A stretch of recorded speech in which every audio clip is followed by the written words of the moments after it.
కేసీఆర్ కి నోటీసులు మిడ్ మానేర్లో భారీ అక్రమాలు బీఆర్ఎస్ హయాంలో అంచనాలు 3 రెట్ల ఎత్తు పెంపు వల్లే కట్ట కొట్టుకుపోయింది. విజిలెన్స్ అధికారుల సంచలన రిపోర్ట్. గత సర్కార్లో తూతు మంత్రంగా విచారణ. 7 ఏళ్ల పాటు ఎలాంటి నివేదిక బయటకు రాకుండా చర్యలు. కాంగ్రెస్ హయాంలో వెలుగులోకి వచ్చిన వాస్తవాలు. ఇరిగేషన్ శాఖ నుంచి కీలకమైన ఫైళ్లు స్వాధీనం. మాజీ సీఎం కేసీఆర్ కు మరో షాక్ తగిలింది. ఇప్పటికే కాళేశ్వరం ప్రాజెక్టులోని మేడిగడ్డ బ్యారేజ్ కుంగిపోవడం, సుందిల్లా అన్నారం బ్యారేజీలకు భుంగలు పడడం, Bhadradri Yadadri thermal power plant కేసుల్లో విచారణ జరుగుతోంది. ఆయా ప్రాజెక్టుల్లో భారీగా అక్రమాలు జరిగాయి, నివేదికలు బయటకు వస్తున్నాయి. ఇక వీటితోనే ఇక్కట్లు పడుతున్న కేసీఆర్ కు ఇప్పుడు మరో ప్రాజెక్టు సంబంధించిన కేసు విచారణ మరింతగా ముందుకెళ్లినట్టు నెట్టినట్లయింది. ఇక బీఆర్ఎస్ హయాంలో మిడ్ మానేర్లో జరిగిన ప్రమాదంపై విజిలెన్స్ అధికారులు ప్రభుత్వానికి సంచలన నివేదిక అందించారు.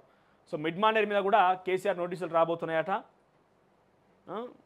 ఆ తర్వాత లేడీ అగోరి తెలంగాణకి ఎంట్రీ కాబోతుందని ఒక వార్త హైలైట్గా ఉన్నది. కేసీఆర్ను క్షమించేది లేదు. మహబూబ్ నగర్ జిల్లా చిన్న చింతకుంట మండలం అమ్మాపూర్లో నిన్న రేవంత్ రెడ్డి మాట్లాడుతూ ఈ రకమైన వ్యాఖ్యలు చేసిండు. ఇక హైడ్రా మరోసారి తెర మీదకి వచ్చింది. ఈసారి పాత బస్తీ టార్గెట్గా ముందుకెళ్తోంది హైడ్రా.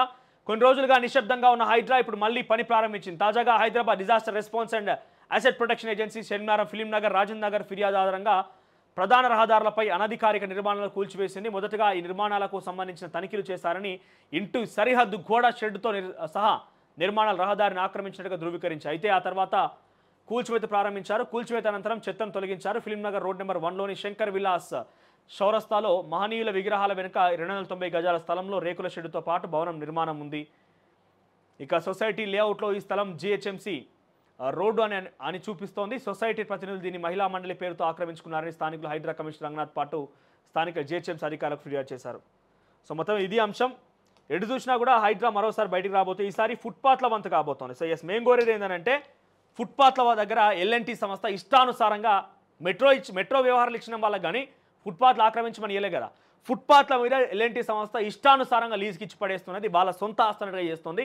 సో వెంటనే రాష్ట్ర ప్రభుత్వాలు ఈ ఫుట్పాత్ల మీద, హైదరాబాద్ నగరంలో ఫుట్పాత్ల మీద ఎక్కడెక్కడ ఎటువంటి ఆక్రమణలే మొత్తం కూడా వెలికి తీసి వాటన్నిటి కూడా పూర్తిగా అక్కడి నుంచి తొలగించేసి నిజమైనటువంటి ఫుట్పాత్లను ప్రజలకు అందించాలని చెప్పి పెద్ద ఎత్తున జనం కూడా డిమాండ్. ఎందుకంటే ఎక్కడ చూసినా మీరు ప్రధానమైనటువంటి మెట్రో స్టేషన్లో చూస్తే కింద ఎక్కడ చూసినా మొత్తం ఫుట్పాత్ మొత్తం కబ్జా అయిపోయింది. ఎల్ఎన్టీ సంస్థ వాళ్ళ సొంత జాగలన్నట్టుగా ఆ ఫుట్పాత్లను కబ్జా చేసి లీజుకి ఇచ్చేసింది.